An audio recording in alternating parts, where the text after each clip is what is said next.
Assalamualaikum warahmatullahi wabarakatuh. Perkenalkan, nama saya Siti Nafiatun Sanada dari kelas akuntansi perkantoran NPM 20312012. Video ini dibuat dalam rangka ujian tengah semester mata kuliah Pasar Modal dan Moneter dengan dosen Ibu Titi Haryati SE/MSI. Di sini saya akan mempresentasikan materi bab 1 tentang wawasan sejarah dan perkembangan pasar uang dan pasar modal. Wawasan pasar uang dan pasar modal. 1. Pentingnya pasar modal. Pasar modal adalah lembaga keuangan bukan bank yang mempunyai kegiatan berupa penawaran dan perdagangan efek. Selain itu juga merupakan lembaga profesi yang berkaitan dengan transaksi jual beli efek dan perusahaan publik yang berkaitan dengan efek. Pasar modal dikenal sebagai tempat bertemunya penjual dan pembeli modal atau dana. Pasar modal memiliki peranan besar dalam perekonomian karena memiliki dua fungsi. Fungsi yang pertama yaitu fungsi ekonomi. Di sini, pasar modal menyediakan fasilitas dan wahana yang mempertemukan dua kepentingan, yaitu pihak yang memiliki kelebihan dana dan pihak yang membutuhkan dana. Fungsi yang kedua yaitu fungsi keuangan, di mana pasar modal memberikan kemungkinan dan kesempatan memperoleh imbalan bagi pemilik dana sesuai dengan karakteristik yang dipilih. Dalam menjalankan fungsinya, pasar modal dibagi menjadi 3 macam. Yang pertama, pasar perdana, yaitu pasar saham dalam masa penawaran efek dan perusahaan penjual efek kepada masyarakat untuk pertama kalinya. Pasar perdana adalah penjualan perdana efek oleh perusahaan yang menerbitkan efek sebelum efek tersebut dijual dengan harga emisi sehingga perusahaan yang menerbitkan dana dari penjualan tersebut. Yang kedua, pasar sekunder. Pasar sekunder yaitu titik sentral kegiatan pasar modal karena pada pasar sekunder terjadi aktivitas perdagangan yang mempertemukan penjual dan pembeli efek. Penerbit efek disebut investor penjual, dengan pembeli efek disebut dengan pembeli.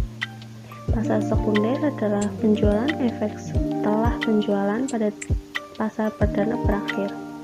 Pada pasar sekunder ini, harga efek ditentukan berdasarkan kurs efek tersebut. Yang ketiga, bursa paralel. Bursa paralel merupakan suatu sistem perdagangan efek yang terorganisasi di luar Bursa Efek Indonesia. Dengan bentuk pasar sekunder, diatur dan diselenggarakan oleh Perserikatan Perdagangan Uang dan Efek-efek, diawasi dan dibina oleh Badan Pengawas Pasar Modal.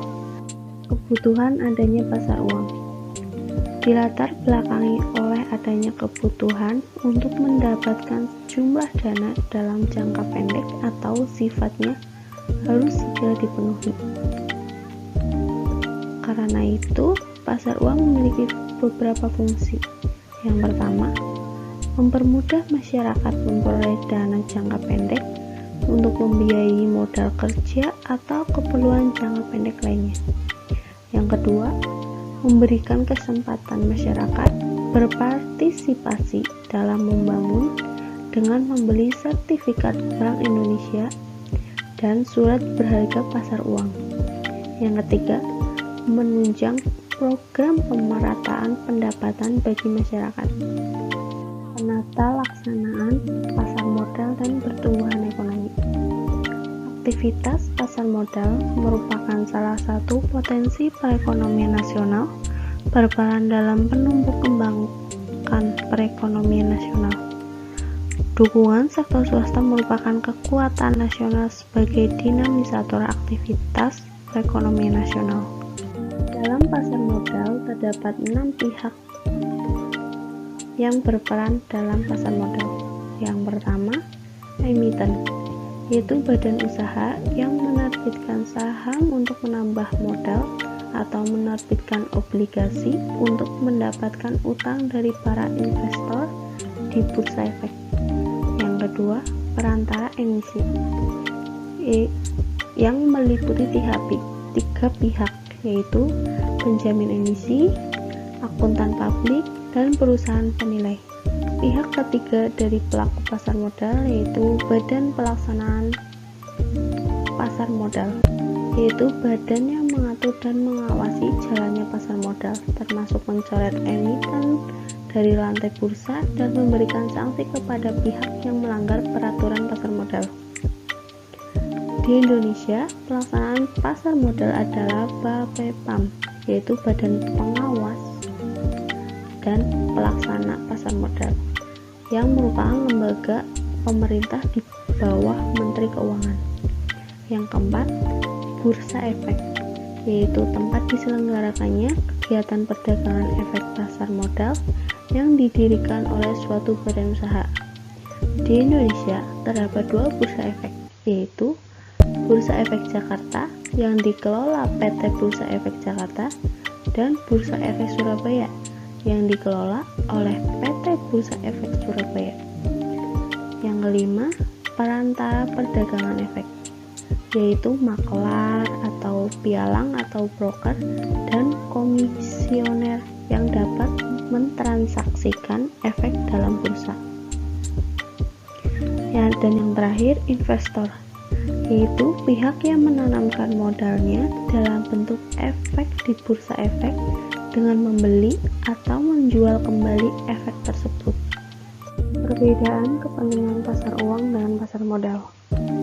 Yang pertama, dilihat dari instrumen yang diperjualbelikan. Kalau pasar uang menyediakan sarana pengalokasian dan pinjaman dana jangka pendek, yaitu tidak lebih dari 1 tahun atau merupakan pasar likuiditas primer. Sebaliknya, pasar modal instrumen yang diperjualbelikan adalah surat-surat berharga jangka panjang dan merupakan dana yang bersifat permanen atau semi permanen. Yang kedua, pasar tempat pelaksanaan transaksi. Kalau untuk pasar uang, sifatnya atau pasarnya itu abstrak, yaitu penjual dan pembeli tidak dilakukan dalam pasar tertentu. Sedangkan pasar modal memiliki tempat tertentu yang disebut dengan bursa efek. Yang ketiga, berdasarkan struktur organisasinya. Pasar uang, pasar yang tidak terorganisasi, sedangkan pasar modal adalah pasar yang terorganisasi. Karena selain memiliki tempat transaksi khusus, pelaksanaannya juga diatur dan diawasi oleh otoritas pasar modal, yaitu BAPEPAM. Kemudian perbedaan selanjutnya berdasarkan tujuan para penjual atau pihak yang mengeluarkan surat-surat berharga. Yang pertama, produk yang dihasilkan. Produk yang dihasilkan kedua pasar tersebut berbeda. Produk utama pasar uang adalah sertifikat deposito, tabungan, SBI, commercial paper. Sedangkan pasar modal, produknya adalah obligasi, reksadana, dan saham. Kemudian dari return dan resikonya. Pasar uang, resikonya rendah dengan return yang juga rendah. Sedangkan pasar modal memiliki resiko yang tinggi dengan return juga yang tinggi. Kemudian dilihat dari otoritasnya. Otoritas tertinggi pasar uang adalah Bank Sentral, yaitu Bank Indonesia. Sedangkan pasar modal adalah Departemen Keuangan. Selain itu, pasar modal memiliki pasar sekunder, sedangkan pasar uang tidak selalu ada pasar sekunder. Dilihat dari instrumennya. Instrumen pasar uang yaitu sertifikat Bank Indonesia dan surat berharga pasar uang. Sedangkan instrumen pasar modal yaitu saham, obligasi, dan surat berharga lainnya seperti waran, option, dan risk issue. Dan yang terakhir, pasar uang melakukan kegiatan pengalokasian dana secara efektif dan efisien dari pihak yang mempunyai kelebihan dana kepada pihak yang kekurangan dana, sehingga terjadi keseimbangan antara penawaran dan permintaan dana. Surat berharga yang diperdagangkan dalam pasar uang terdiri atas surat berharga jangka panjang, menengah, dan pendek, tetapi transaksi yang dilakukan tetap jangka waktu pendek. Jenis surat berharga yang umumnya diperdagangkan dalam pasar uang meliputi surat promes, surat pembendaharaan negara, surat berharga yang diterbitkan oleh pemerintah, surat wesel yang diaskep oleh bank, sertifikat deposito, dan sertifikat yang dikeluarkan oleh Bank Sentral atau sertifikat Bank Indonesia. Hubungan pasar uang dan pasar modal dalam perekonomian. Ada beberapa hal yang menunjukkan bahwa pasar uang dan pasar modal memiliki hubungan. Di antaranya adalah yang pertama, fungsinya baik pasar uang maupun pasar modal, fungsinya itu sama sebagai perantara bagi pihak yang membutuhkan untuk bertemu dengan pihak yang dapat membantunya. Yang kedua, memiliki sifat yang sama, yaitu membantu kelancaran jalannya pasar keuangan atau financial market. Yang ketiga, dalam hal ruang lingkup. Ruang lingkupnya sama, yaitu meliputi perusahaan atau staf kas surplus.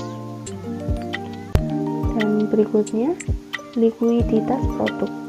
Memiliki likuiditas yang terjamin karena keduanya memiliki pasar sekunder yang menjamin keamanan dan kemudahan para pihak yang berkaitan.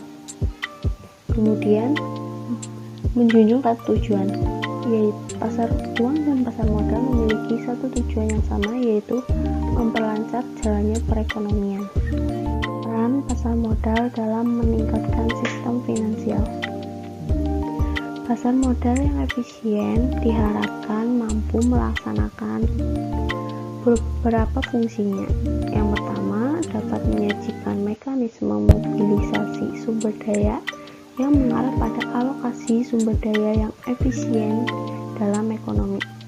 Kemudian dapat menyajikan likuiditas dalam pasar dengan harga yang mudah, yang artinya biaya transaksi dan penawarannya rendah.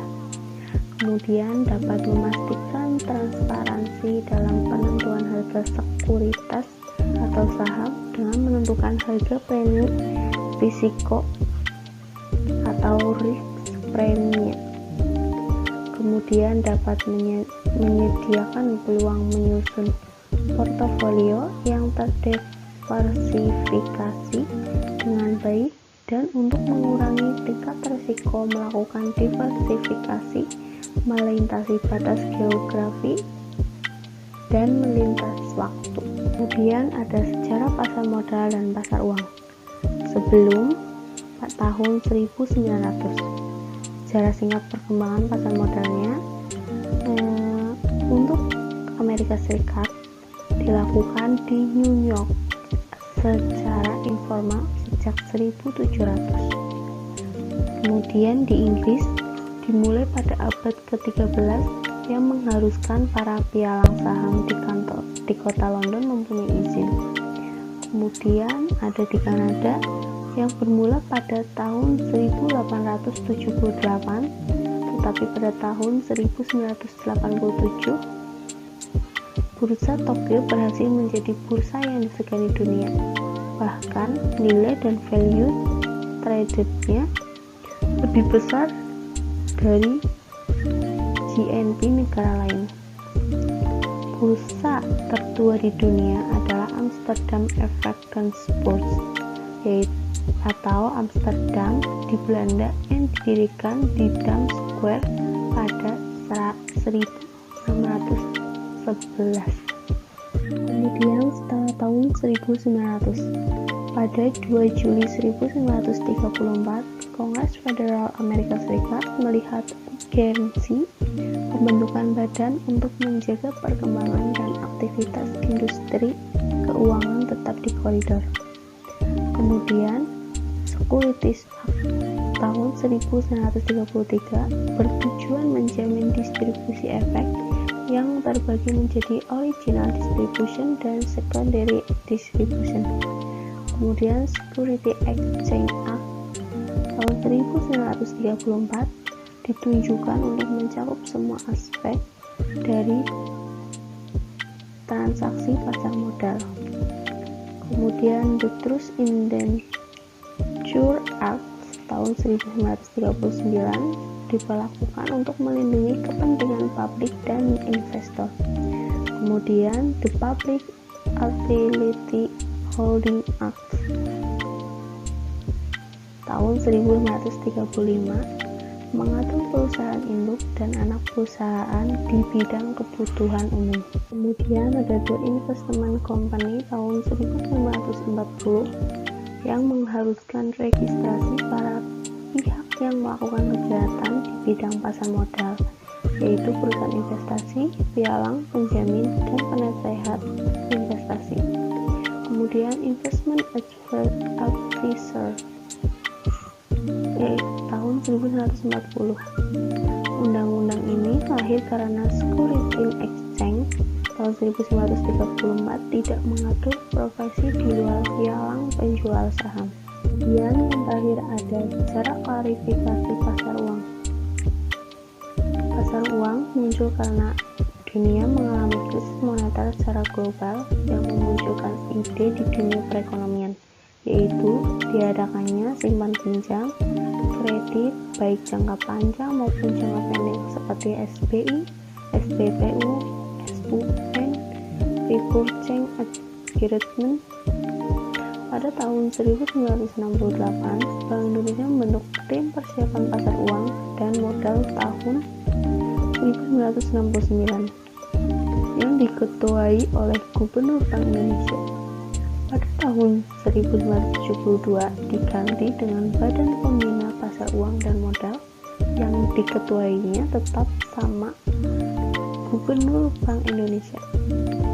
Pada akhir tahun 1967 lahirlah Badan Pelaksana Pasar Modal atau BAPEPAM dan PT Persero Dana Reksa.